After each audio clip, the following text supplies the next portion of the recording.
Yan, isang mapagpalang gabi po sa ating lahat mga kapatid. At muli po ay papuri po sa ating Panginoon. Kumusta po yung bawat isa po sa atin? Ayop, tayo pong lahat ay nasa mabuting kalalagayan, bagamat maulan po ngayon. Kaya ingat po tayo at patuloy na mag-pray po tayo na sa ganon ay yung mga nakakaranas po ng karamdaman ay pag-pray po natin po sila. At welcome po sa ating Nightlight. So this is our Nightlight, our Bible study. At sana po patuloy po na nakikinig po tayo at habang ano man po yung ginagawa po natin. Kung kayo po ay nasa mga tahanan po ninyo, pauwi pa lang po kayo or may mga ginagawa po kayo, ay malaya pa rin po tayo na makapakinig po ng salita ng ating Panginoon dito po sa live po natin. So kagaya ng palagi po natin yung sinasabi po, ay pwede po natin i-share po yung ating live, yung link po natin, and i-share po natin sa ating mga group chat o kaya naman po ay sa mga friend po natin sa Facebook na sa ganon, kahit sila po ay makapakinig po ng salita ng ating Panginoon. At maganda po yung ating pag-aaral. Ito po yung sinisiris po natin actually doon sa libro na pinagkukuhaan po natin ng pang Bible study. At nag-focus po tayo sa mga character sa Bible. But yung series po natin, I think baka abutin po siya ng ilang buwan po o kaya naman po isang buwan. Kasi po isi-series po natin isang character sa Bible na which is napag-usapan na po natin po siya from last Friday. At nung Friday at ngayon po ay isi-series po ulit po natin yung character na ito. So ito po ay tungkol kay Nehemiah. Okay, sa Tagalog po ay si Nehemias. So, ay possible, familiar po tayo po sa kanya. But, isa po sa magandang lesson na matututunan po natin po sa kanya ay lahat po tayo ay we can be a leader ng Panginoon. So, bagamat kung iisipin natin o pwede natin sabihin na hindi ka leader o wala kang, parang hindi mo nakikita yung sarili mo sa paglilid, pero imagine po natin si Nehemiah o si Nehemias. Isang simpleng tao, sabi ko nga po, isa po siyang layman. He is not a priest or a prophet. He is not a deacon in the church, all elders, but he is a simple member in the church. But despite of that, ay tinawag siya ng Panginoon to become a leader, to give an impact o influence sa Israelites and especially po sa panahon po natin po ngayon na tayo po ay pwedeng gamitin ng Panginoon upang magawa yung kalooban niya sa bawat isa po sa atin. And hindi po madali yung pagkakatawag po sa kanya ng Panginoon, the mission na binibigay po sa kanya ng Panginoon. And yun po yung ating pag-uusapan sa gabing ito. But before that, tayo muna pong lahat po isama-samang yumuko. At manalangin po tayo sa Panginoon. Aming Diyos na makapangyarihan sa lahat, Lord, maraming salamat po sa oras pang ito. Sa pagkakataon na binigay niyo po sa amin para muli ay makapag-aral, makapakinig ng mga salita mo, maging open po, Lord, yung aming puso, ang aming isipan, nang sa ganon ay malaya makapasok sa bawat isa po sa amin ang inyong mayamang salita. Lord, sa lahat po ng inaabot ng aming live, pagpalain niyo po sila at sa mga bawat isa po, ma-share po namin yung live po namin nang sa ganon ng bawat isa po ay makapakinig ng inyong mayamang salita. Salamat, Panginoon, sa pangalan ni Jesus. Amen. And praise God po, and start na po tayo sa ating pag-aaral po. Kagaya ng binanggit ko po kanina ay hindi po madala yung mission na binigay ng Panginoon para po kay Nehemiah o kay Nehemias, which is from simple man, a layman, ay he become a leader and nagkaroon po siya ng malaking impact and influence sa bawat isa po sa atin na lahat po tayo ay pwedeng gamitin at tawagin ng Diyos sa isang uri ng paglilingkod. And ang pinakang malaking mission na binigay po sa kanya ng Panginoon ay to rebuild again yung Wall of Jerusalem. Okay, sapagkat ito po ay nasira nung sinakop po sila ng Babylonian. And even nung time na hindi na po sila capture ng Babylon, dumating po ang Persian, ay sirang-sira pa rin po yung Wall of Jerusalem. That's why talagang malaking problema po nila po yun. And ang maganda po dito, si Nehemiah, bagamat hindi po siya leader, ay meron po siyang isang malaking vision na nakikita. Okay, and ang pinakang vision na ginawa niyang mission na nakita po niya ay muling buuin, okay, yung Wall of Jerusalem sa tulong ng Panginoon at ng mga ilang taga-Israel na makakatulong po niya. Kaya po ang title po ng ating pag-uusapan, to continue yung life ni Nehemiah is Rising Up to Build. Okay, hindi ko po alam kung naranasan na po natin na makapag-build ng mga bagay-bagay. Okay, sa mga bata, nagbi-build po sila ng mga Lego, tinatayo po nila po yan, mga blocks na pwede po nating i-build. Okay, nung kami po ay nandun pa lang sa ICCM, nung ang nagwo-working student po ko doon, ang aking trabaho po ay construction. Okay, parang isang taon, napunta po ako sa construction work. At kami po ay nagbi-build po doon ng mga mismong building, ng mga rooms for student ng mga next generation na papasok. And hanggang ngayon ay nakatayo pa rin po yun. Okay? So, hindi po madali ang pagbibuild sapagkat unang-una sa pagbibuild po ng isang structure, kailangan mo ng wisdom. Kailangan mo ng pera, syempre. Kailangan mo ng effort at kailangan ng mga taong tutulong. Okay? Kaya nga, kay Nehemiah ay hindi po naging madali, pero titignan natin, unti-unti, step by step, ay ginawa niya po ito ayon sa kalooban ng ating Panginoon. So, rising up to build. Nehemiah chapter 2, verse 11 to 20. And dito, makikita po natin, in order na mabuild niya po yung tinatawag na Wall of Jerusalem, which is hindi po siya madali, ay meron po siyang mga kinakailangan katangian, na which is yung bawat isa po sa atin dito, bagamat hindi po literal na nagbibuild po tayo ng structure, but nagbibuild po tayo ng relationship sa ating kapwa. Nagbibuild po tayo ng relationship sa ating Panginoon.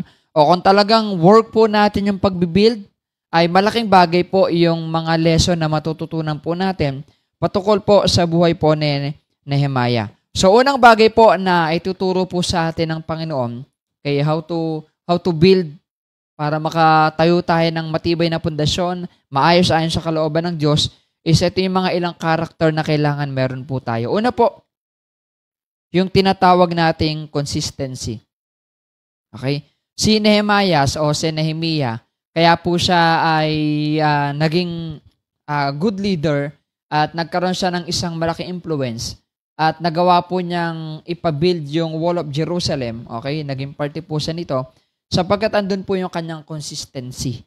Okay? Ano yung consistency na meron si Nehemiah?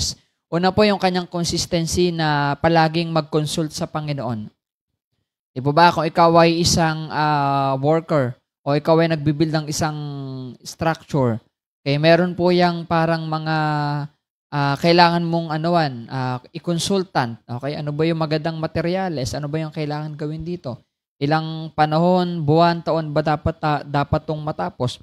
So si Nehemiah, ang maganda po sa kanya, naging consultant po niya yung Panginoon sa pamamagitan ng pananalangin. Okay? And dahil si Lord ang consultant po nito, sinusunod po niya kung ano yung mga sinasabi sa kanya ng Panginoon. And pag binasa po natin yung mga verse po natin, from 11 to 15, yung first point po natin, dumating ako sa Jerusalem, 3 araw ako naroon ay hindi ko pa ipinapaalam kanino man ang pinapagawa sa akin ng Diyos tungkol sa Jerusalem. Sa gabi ng 3 araw, gumising ako at lumabas sa lungsod ng may ilang kasama.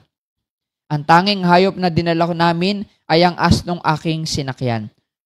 Lumabas ako sa pintuan ng libis sa daang patungo ng sabukal ng dragon, hanggang sa pintuang papunta sa tapunan ng basura. Sinuri kong mabuti ang gibagibang pader ng Jerusalem at ang mga nasunog nitong pintuan. Nagpatuloy ako sa pintuang bukal hanggang sa paliguan ng hari. Pagdating doon, walang madaanan ang sinasakyan kong asno. Kaya't naglakad ako patungong libis at siniyasat ko ang pader. Pagkatapos ay muli akong pumasok sa pintuan ng libis, pabalik. Okay? Kapag tinignan po natin, si Nehemiah, andun yung kanyang pagiging consistent. Okay? Na talagang, kasi pag meron kang passion, pag meron kang gustong gawin, mahalaga yung pagiging consistent. Pag inconsistent po tayo, hindi natin nagagawa o natatapos yung mga dapat po nating tapusin. Si Nehemiah, ang kanyang goal ay mapagawa yung Wall of Jerusalem na inuutos sa kanya ng Panginoon. Ay nakatulong po kay Nehemiah yung tinatawag na pagiging consistent. Okay, sa kanyang ginagawa. Okay, palaging tinatanong yung Panginoon, and sa kanyang pagiging consistent, papasok na po dito na mismong siya ay binisita niya po yung nasirang Wall of Jerusalem.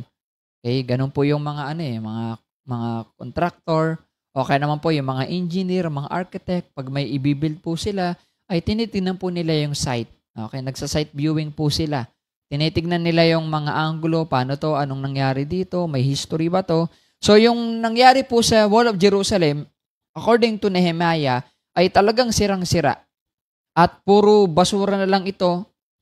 And talagang gibang-giba po ito according sa description na binanggit po dito ni Nehemiah o Nehemias. Pero kung makikita po natin po dito, andun pa rin yung tinatawag natin pagiging consistent. Okay, ni Nehemiah. Sabi nga po dito sa next slide po natin, Nehemiah traveled to Jerusalem. Okay, tingnan nyo po yung consistent ni Nehemiah po dito, makikita po natin. When he traveled to Jerusalem, kasi siyempre, may may lugar siyang pinanggalingan. Okay, bago po siya napunta sa Jerusalem kasi na-exile po sila. Okay, nagkalayo-layo po sila. So habang siya po ay nagta-travel, bumabiyahe, sabi po dito, he has a full of heart, full of prayer, full of faith, full of wisdom, full of big vision, full of support from the king when he finally got to his destination. Okay? Bago pa lang pala dumating doon si Nehemiah, doon sa lugar ng Jerusalem at i-cite kung ano ba talaga nangyari sa Wall of Jerusalem, andun yung kanyang consistency. Okay? Andun yung kanyang pagiging full of heart. Okay? Yung kanyang heart na magagawa niya yung mga bagay na ipapagawa sa kanya ng Panginoon. Andun yung kanyang consistency in prayer. Nasabi dito kung ilang days po siya nag-travel. Okay? Bagamat nakalagay po sa Bible ay 3 days na po siyang nandun sa Jerusalem. Okay? Pero possible dahil nakasakay lang po siya sa asno, ay matagal po yung travel na yon. Pero habang siya pala ay nagta-travel, andun yung kanyang consistency in prayer. Okay? Nabibigyan siya ni Lord ng wisdom, andun yung kanyang consistency sa faith, okay? And yung kanyang vision. Okay? And siyempre, andun din yung support ng king na talagang gumagabay po sa kanya, sumusuporta po sa kanya. So, ang point lang po dito mga kapatid, sa bawat isa po sa atin, mahalaga po na sa mga bagay na ginagawa po natin. Okay, in application, kasi ito po yung application po nito. Sa mga bagay na ginagawa po natin, kung nagbibuild ka ng pundasyon in the relationship, or literal po yan na talagang building na binubuo po natin, or anything, okay, napakalaga yung tinatawag na pagiging consistent. Okay, consistent ka sa prayer, consistent yung iyong faith kay Lord, at consistent din po yung ginagawa po nating vision, and the same time, ay yung ating heart sa ginagawa po natin, ay yung passion na binibigay po sa atin ng Panginoon. So, may kanya-kanya po tayong calling na binigay sa atin ni Lord, pero sana, doon sa calling na yon ay maging consistent tayo sa mga bagay na yon na pinakita ni Nehemiah, o ni Nehemias, o ni Nehemiah. Okay, sabi po dito, Nehemiah toured the wall of Jerusalem to look on their broken until he sees the beauty. Okay, so, sinearch po ni Nehemias yung Jerusalem o yung Wall of Jerusalem, ay nakita niya sirang-sira po ito. Pero dahil meron po siyang vision, nakita niya kung gaano yung magiging ganda ng Jerusalem kapag natayo po ito. Okay, so kailangan bilang lingkod ng Panginoon, consistent po yung ating vision sa mga bagay na ginagawa po natin or nakikita po natin. Kasi tignan po natin, talagang yung pagsasearch ni Nehemias po dito, na talagang tinignan niya yung mga nasira, tinignan niya yung possible, talagang sinite niya po lahat Okay, yung kabuuan po nung nasira po sa Jerusalem Okay, andun yung kanyang passion, consistency, na after niyang makita yung sira o yung pagkasira ng Jerusalem, nakita niya yung beauty nito. Okay, pagka ito ay natapos na o na-build na. Okay, and that is vision.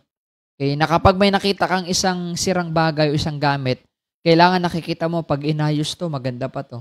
Pag napagawa to, pag nailagay to dito, maganda pa to. Okay, yung pagiging consistent po natin para makita yung mga bagay na pwede nating ayusin. Okay, so sa relationship, kung tingin natin, we have broken relationship, then baka andun yung ating makita natin yung beauty nito, kailangan maging consistent lang po tayo sa ating Panginoon, sa mga ginagawa po natin para sa ating Panginoon. Kasi maganda naman talaga yung yung Jerusalem. Okay, kung hindi ito nasira. Okay, as much as anything, next slide po natin, as much as anything, Nehemiah took time to count the cost before starting the work. His heart, he has heart, he has faith, he has vision, but before that vision can become a reality, he must see exactly what has to be done and what it will cost in terms of time, effort, money, and leadership. Okay? Kung makikita po natin yung ginawa po dito ni Nehemiah, hindi po siya talaga ganun kadali. Okay? Kung titignan po natin dito, talagang unang-una, kung i-build yung structure ulit ng Jerusalem, Wall of Jerusalem, kailangan meron talaga siyang puso po dito. Kailangan buo yung kanyang pananampalataya. And the same time, sabi po dito, alam niya yung pwedeng maging cause ng ginagawa niya. Kasi mamaya sa mga susunod po nating pag-uusapan, meron talagang cause yung ginawa po niya dito. Okay? Positive or negative, pwede po niyang maranasan. Okay? Same principle sa ginagawa po natin. When we build something from the Lord, okay, merong mga cause po yan.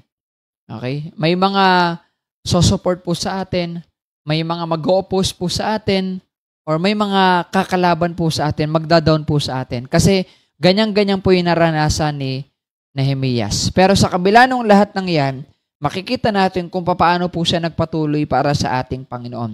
So in terms of building a relationship or anything na ibinibuild po natin, kapag pinagpe-pray po natin po yan kay Lord, kapag will yan ng ating Panginoon, sabi po dito, in terms of time, napakahalaga po niyan, effort, okay, financial, okay, kasi kung literal na ano po yan, structure, kailangan mo ng money.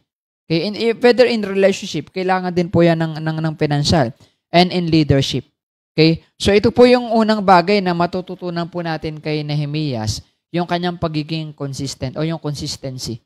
So kapag po merong gustong ipa-build sa atin si Lord at hindi ka consistent, hindi matatapos po yan. Okay, pansinin po natin, di ba? Nakakalungkot minsan. Kahit dito na lang po sa ating bansa, may ilang mga ginagawa po dito, mga sirang hindi pa rin matapos-tapos kasi walang consistency. Either kulang sa budget, o kaya naman po ay mga walang worker, pero kung tuloy-tuloy po yung nagagawin po yun, mabilis po siyang matatapos. So, ganun din po sa atin. Kailangan ng time, effort, okay, and kailangan ng tinatawag na consistency. Kapag hindi ka consistent, okay, asahan po natin, hindi rin magiging maayos o magiging pulido yung pagkakagawa po natin. So, ganun po yung isa sa bagay na matututunan po natin kay Nehemiah o kay Nehemiah. Pangalawa, yung tinatawag po nating his leadership. Okay, maganda po yung leadership na meron po dito si Nehemiah. Kasi sabi ko nga po dito, bagamat siya po ay isang layman o simpleng tao lang po siya, simpleng leaders, simpleng member sa church. Pero imaginein po natin na gagamitin pala siya ng Diyos. Tatawagin pala siya ng Panginoon para itayo, okay, yung Wall of Jerusalem at maging part po nito. Na makikita po natin yung mga bagay na pwedeng matutunan po natin kay Nehemiah ay yung tinatawag na leadership. Okay, tingnan po natin sa mga verse po natin.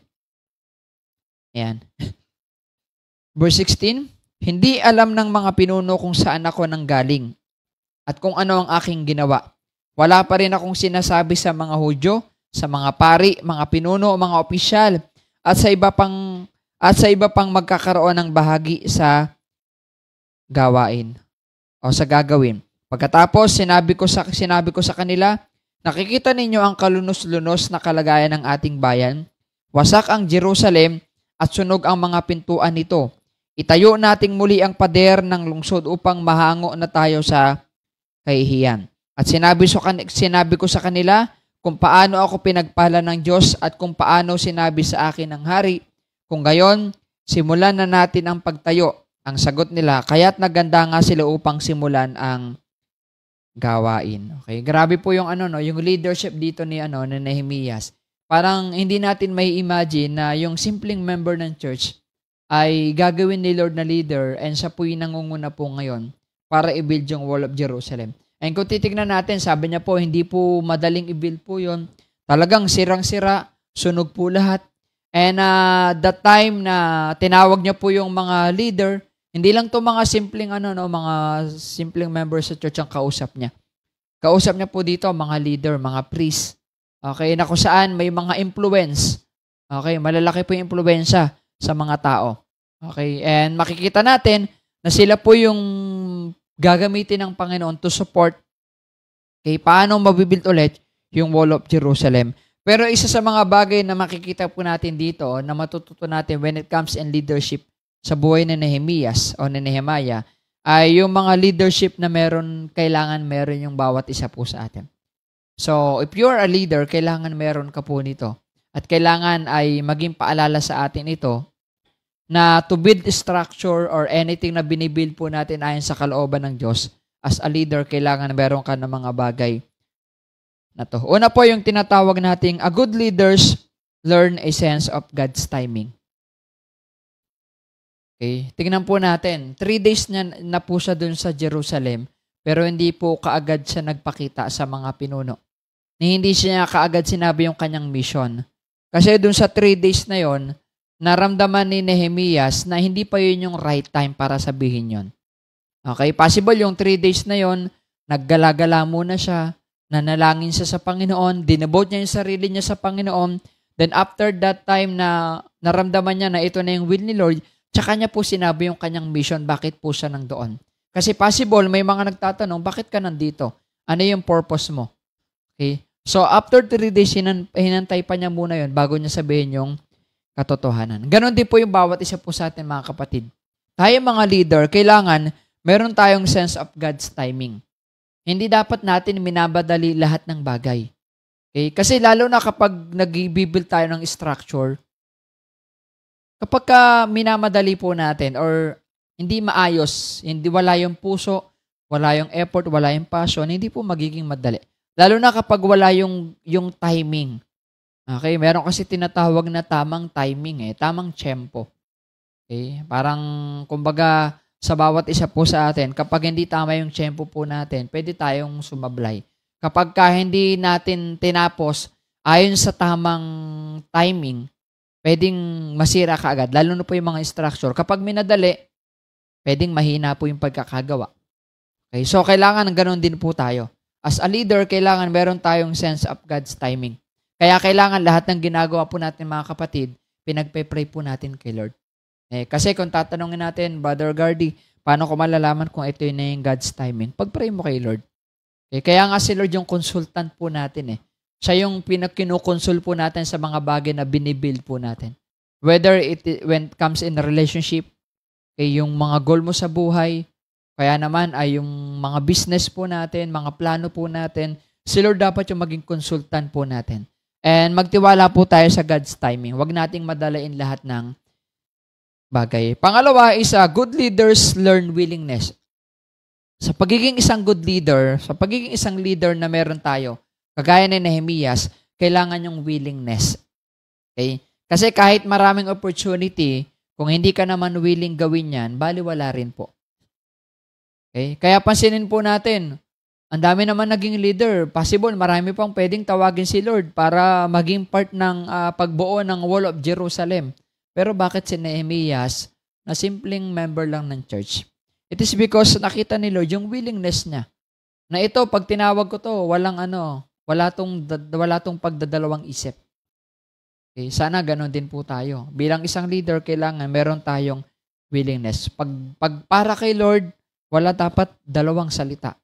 Okay, kailangan susunod po kaagad po tayo kasi ito yung gusto ng Diyos sa bawat isa po sa atin. Pangatlo, a good leaders learn commitment. Okay, siyempre, pag nag-build tayo ng structure, kailangan yung commitment. Kailangan meron tayong passion sa ginagawa po natin na talagang andyan yung dyan natin ibubuhos yung buong lakas natin, buong effort natin, lahat ng mga wealth na meron tayo. Kasi ganun si Nehemias. Ganun yung kanyang commitment and ganun yung kanyang pagiging consistent. Dahil he is committed sa pinapagawa sa kanya ni Lord, ibinuhos niya yung kanyang panahon para po doon. Kailangan ganun din po tayo as a leader. Kailangan we are committed sa mga bagay na ginagawa po natin para sa Panginoon. And pang-apat po natin, a good leader learn humility. Kailangan meron tayong tinatawag na humility, kapakumbabaan. Okay, hindi tayo mayabang, hindi tayo nagmamagaling, Kasi kung nagmamagaling tayo, ay hindi tayo magpapaturo sa Panginoon. Pero pansinin niyo po si Nehemiah. Okay, he always learn to God. He always listen to God instruction. And panglima, a good leaders learn empathy. Kailangan meron tayong empathy, meron tayong compassion. Okay? Kaya nung nakita ni Nehemiah yung wall of Jerusalem, nagkaroon siya ng compassion, nakakaawa, nakakahiya yung nangyari sa Jerusalem. So, pwede siyang gamitin ng Panginoon para muling itayo ito. Okay, actually, nung verse 1 pa lang, makikita na po natin po dito kung paano po siya tinawag ng ating Panginoon na bagamat hindi pa niya nakikita yung wall of Jerusalem na nasira. Ipinakita na po kaagad po dito. Okay, kung paano yung concern ni Nehemiah para sa bansang Israel. Okay? So, sabi po dito, yan. This shows God's hand at work here. Nehemiah's heart, his prayer, his boldness, his big vision, his action, and his wisdom. Okay, syempre, lahat po ito ay tulong ng Panginoon. Kay si Nehemiah, andun yung kanyang puso, yung kanyang panalangin, katapangan, vision, wisdom. Okay, pero overall, lahat po ito ay sa tulong ng ating Panginoon. So, lagi nating tatandaan kapag leader po tayo, hindi tayo yung pinakamagaling, kundi dapat si Lord yung pinakamagaling sa lahat. So, this was a God-inspired thing. God moved the heart of the leaders to do this. Kapag tinawag ka ni Lord sa isang gawain at sa isang mission, okay, talagang itatouch ni Lord yung heart ng bawat isa po sa atin. Okay, so si Nehemiah, simpleng member ng church, pero tinouch ni Lord yung kanyang puso. Kaya nagkaroon siya ng malaking passion, vision, okay, para sa Jerusalem, o para sa Israel. Okay, so sana maging ganun din po tayo. Bilang tayo po ay tinawag ng ating Panginoon. Panglas po natin, unang-una, ay yung tinatawag po nating consistency. Pangalawa, leadership ni Nehemiah. Pangatlo, yung kanyang integrity. Okay, sana meron po tayo nito. No? Kapag leader ka, kailangan may integrity ka. Okay, pag sinabing integrity, okay, kahit nag-iisa ka na lang, andun ka palagi sa tama. Okay? Hindi ka sumasabay sa agos. Okay, pag sinabing integrity, you always do the right things. Okay, hindi ka gumagawa ng mga bagay na masasakripisyo. Okay, yung para sa Panginoon o yung tama dahil marami lang gumawa ng mali. Kailangan doon ka pa rin sa tama. That is integrity. Sa mga last verse po natin, ngunit nang malaman ito ni na Sanballat, na Horonita at Tobias na isang opisyal na Amamonita at maging si Gesem na taga-Arabia, pinagtawanan nila kami at hinamak at sinabing, ano ang ginagawa ng mga iyan? Nag-iimagsik pa kayo laban sa hari? Last verse, sinagot ko sila, pagtatagumpayin kami ng Diyos ng kalangitan. At kami na kanyang mga lingkod ay magsisimula ng magtayo. Ngunit kayo'y walang bahagi, karapatan o alaalaman lang sa Jerusalem. Yung mga taong binanggit po dyan, kung titignan po natin, gaano kahirap yung leadership na nangyari sa panahon po ni Nehemiah. Itong mga taong ito, na binanggit po dyan sa mga last verse po natin, mga maimpluwensyang tao po yan. And in fact, sila po ay mga lehitimong mga Hudyo. Okay? Na kailangan mas meron silang concern. Okay? Mas meron silang puso para ma-build yung wall of Jerusalem. Imagine po natin, mga kilalang tao sila, mga maimpluwensya po silang tao, may mga position sa lipunan nung time po nila, pero hindi pumasok sa isip po nila na muling itayo yung wall of Jerusalem. Pero yung simpleng tao na si Nehemiah, siya yung nagkaroon ng vision para itayo po ito. Okay, so yun yung reality na kailangan ng tinatawag na integrity. Kasi nung time na nagkaroon ng passion si Nehemiah para itayo yung wall of Jerusalem, sari-sari na pong opposition yung kanyang naranasan. Okay? Ganun po yung integrity. Kapag nasa integrity ka, hindi may iwasan maraming opposition. Hindi may iwasan maraming gustong humila sa'yo. That is integrity. Okay? Normal po yun. Kaya nga kailangan, hindi ka sasabay sa kanila. Kailangan maninindigan ka pa rin doon sa tama na pinapagawa sa'yo ng ating Panginoon. Kaya ito si Nehemiah, Bagamat marami pong opposition galing sa mga taong dapat support po sa kanya kasi kabayan po niya yan eh. Okay, kalahi niya po yan. Pero sila pa yung nag-o-oppose, okay, at ayaw sumuporta po sa kanya. So, ang maganda po dito na matututunan po natin sa buhay pa ni Nehemias, yung integrity. Okay, sabi po dito sa next slide po natin, integrity despite of opposition. Okay, kaya ba nating manindigan para sa Panginoon kahit maraming nag-o-oppose po sa atin? Kahit parang piling mo, isa ka na lang. Naalala niyo yung nangyari po kay Elijah? Okay, yung ilang daang prophet ni Baal laban kay Elijah. Na even yung kanyang mga taga-Israel, parang hopeless na rin at parang nagda-doubt na rin sa Panginoon. Pero pinakita ni Elijah na merong totoong Diyos. Okay, and because he show integrity, nanindigan siya na merong totoong Panginoon na tutulong po sa kanya. So sa ating ministry sa Panginoon, sa mga ginagawa po natin sa pang-araw-araw po natin, bagamat nakakaranas tayo ng maraming opposition, kailangan have integrity. Okay? Maging tapat pa rin po tayo sa Panginoon. Okay? Panindigan po natin yung ayon sa tama na binibigay po sa atin ng ating Panginoon. That is integrity, kahit maraming opposition. Pangalawa, his integrity despite of lack support. Kaya pa rin ba nating manindigan sa tama kahit na wala nang sumusuporta sa atin? Parang ang hirap po no? Imagine mo yung mga kilalang tao, mga mayayaman, na dapat ito yung susupport sa akin, pero bumaliktad. Ayaw tumulong sa akin. So paano ka maninindigan? Paano niya gagawin yung Wall of Jerusalem kung yung mga pinakang kilala at maimpluwensyang tao ang ayaw tumulong sa kanya? At mga simpleng tao lang din yung mga susuporta po sa kanya. Okay, but despite of that, sabi po dito na wala po siyang nakukuwang support, okay, sa mga lokal na dapat sumusuporta po sa kanya, okay, pero nagtitiwala pa rin siya sa Panginoon. Ando pa rin yung kanyang integrity na hindi, kaya ko to. Kasi dito ako tinawag ng Panginoon. And pangatlo, is integrity despite of feeling alone. Okay, minsan sa leadership, mararanasan po natin na parang mag-isa lang po tayo. Wala tayong kasama, walang sumusupport sa atin, walang nakaka-appreciate ng mga effort ng bawat isa po sa atin. But despite of that, hindi po pinanghinaan ng loob si Nehemias. Okay, kasi alam niya na merong nag-iisang handang sumuporta. May nag-iisang handang sumama sa kanya.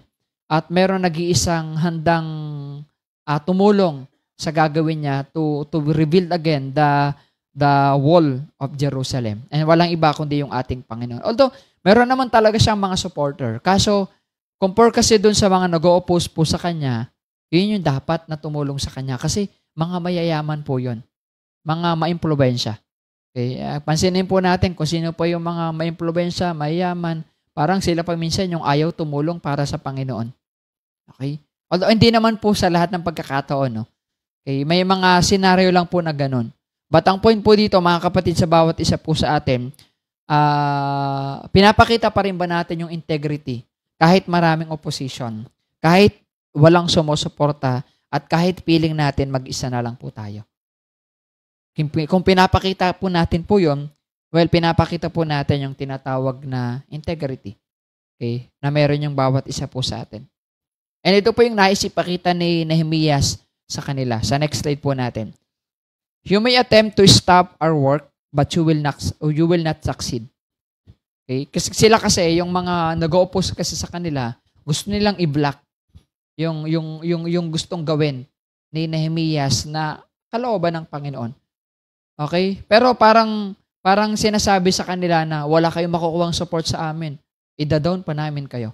Pero parang sinasabi ni Nehemias sa kanila na okay lang, kahit pigilan nyo kami, pero hindi kayo magtatagumpay. Kasi magtatagumpay pa rin yung gusto ng Diyos para sa atin, para sa bansang Israel. So, meaning to say, mga kapatid, kahit marami tayong nararanasan na opposition, kapag yan ay kalooban ng Diyos, mangyayari po yan. Okay? Kahit solo ka na lang, kapag kalooban ni Lord, mangyayari po yan. Because that is God's will. Kaya kailangan lang po natin magtiwala sa Panginoon. When faced with the choice of pleasing man or pleasing God, Nehemiah knew exactly what he would do. Let them mock, he would serve. the Lord. Kasi dalawa yung pamimiliin na ni Nehemias dito eh. Pwede siyang umagri na lang dun sa mga mayayaman na yun eh. Okay? Para ma-please yun. Pero sa kabila nung opposition na yon, mas pinili niya na i-please si Lord. Okay? Minak siya ng mga tao na yon, pero na-please niya si Lord. Naranasan niyo na po ba yon? Kaya po ba natin gawin yon? Imamak ka ng mga tao para lang ma-please mo si Lord. Okay? That's what happened to Jesus. Minamak siya ng mga tao, pero napaparangalan, nag-glorify yung Diyos Ama. Kailangan ng ganun din po tayo. That is leadership. Kaya minsan, makakaranas talaga tayo ng pangahamak. Okay, minamaliit tayo. Okay, talagang dinadown po yung ating pagkatao. Pero it is because of Christ. Okay, yun naman po talaga yung purpose po natin. Okay, sabi po sa salita ng ating Panginoon, kaya mapalad po tayo, kaya naalipusta po tayo dahil kay Kristo. Okay, and this is what happened to Nehemias. Naalipusta siya, minamak po siya, but despite of mocking na ginagawa po sa kanya, nag-glorify pala yung Panginoon. So sana maging ganon din po tayo, no? So sabi nga po dito, let them mock, he would serve the Lord. Okay lang, minamak niyo ako, sabi ni Nehemias, pero hindi ako titigil para makapag-serve sa Panginoon. So sana maging ganon din po yung ating pananampalataya para sa Panginoon. Sabi po dito sa last po natin, in facing our enemies, we must always keep in mind on who we are and what we should do. Kapag pala nakakaranas po tayo ng mga opposition or mga enemies na talagang gustong mag-down sa bawat isa po sa atin, kailangan isa-isip po natin sino ka ba talaga. Okay? And ano ba talaga yung purpose mo? Kasi ganito si Nehemias. Bagamat maraming opposition, lack of support, feeling alone, pero inisip niya, sino ba siya? Siya lang naman yung lingkod ng Panginoon. And wag nating ilalang lang yung pagiging lingkod ni Lord. And sabi po dito, you keep in mind what his purpose. Ang kanyang purpose is to glorify God. To reveal again the wall of Jerusalem. Wala nang iba. Kaya kahit marami nagda-down po sa kanya, magpapatuloy po siya. Ganon din po tayo mga kapatid. Kapag mayroong purpose ang Diyos at may pinapagawa sa sayo, okay lang kahit anong marinig mo na hindi magaganda. As long as na alam mo na yung ginagawa mo ay para sa Panginoon. And kilala po natin that we are servant of the Lord. Failure to recognize this truth will always lead to defeat. Kasi kapag in-entertain mo yung mga opposition, kapag in-entertain mo yung mga negative thoughts na naririnig mo regarding sa ministry po natin, sabi po dito na mag-i-start yung failure. Madidipit at madidipit po tayo. Imagine natin, kung si Nehemias nagpadala dun sa mga nag-o-oppose po sa kanya at nagmamak po sa kanya. Pwedeng hindi na lang niya matuloy yun. Pwedeng tumigil na lang siya. Sayangin na lang niya opportunity, pero hindi niya pinansin po yun kasi alam niya kung sino yung tumawag sa kanya at alam niya kung ano yung purpose niya. Kailangan ganon din po tayo. Para hindi tayo tumigil sa paglilingkod, kailangan alam mo kung sino yung tumawag sa iyo at alam mo yung kung ano yung purpose mo. These are exactly the things our spiritual enemies want us to forget. Kasi ang gusto ng kalaban, kalimutan mo yung purpose mo. Pero ang gusto ni Lord, magpatuloy ka sa purpose mo. Okay, so saan po tayo po doon? So hindi ko po alam kung ano yung calling sa atin ni Lord. What is your purpose this month, this year? What is the purpose of your life? Pero sana lagi nating iisipin na lahat ng ginagawa po natin is to glorify God. So whatever opposition, ano man po yung nararamdaman po natin na hindi magaganda sa ginagawa po natin, whether your personal, your ministry sa Panginoon, do it for the Lord. Okay? In Colossians 3:17, and whatever you do, whether or work or deeds, do it in the name of the Lord. Okay? Kasi lahat po yun ang ginagawa po natin kapag para kay Lord, nag-glorify po natin po yung Panginoon. So sana mga kapatid, yung paalala na yon na binigay sa atin ng Panginoon na magsilbing kalakasan po natin na babangon tayo. Okay? Kaya sa lahat po na nakikinig po ngayon, kung may mga kasama po kayo, pakasabi po sa katabi po natin, bumangon ka. Okay? At ipagpatuloy mo yung purpose ng Panginoon para sa buhay mo. Huwag po tayo magpapadown at magpatuloy po tayo para sa Panginoon. Okay po? And before we end po sa ating closing prayer, ay tuloy-tuloy na po tayo sa ating mga balita.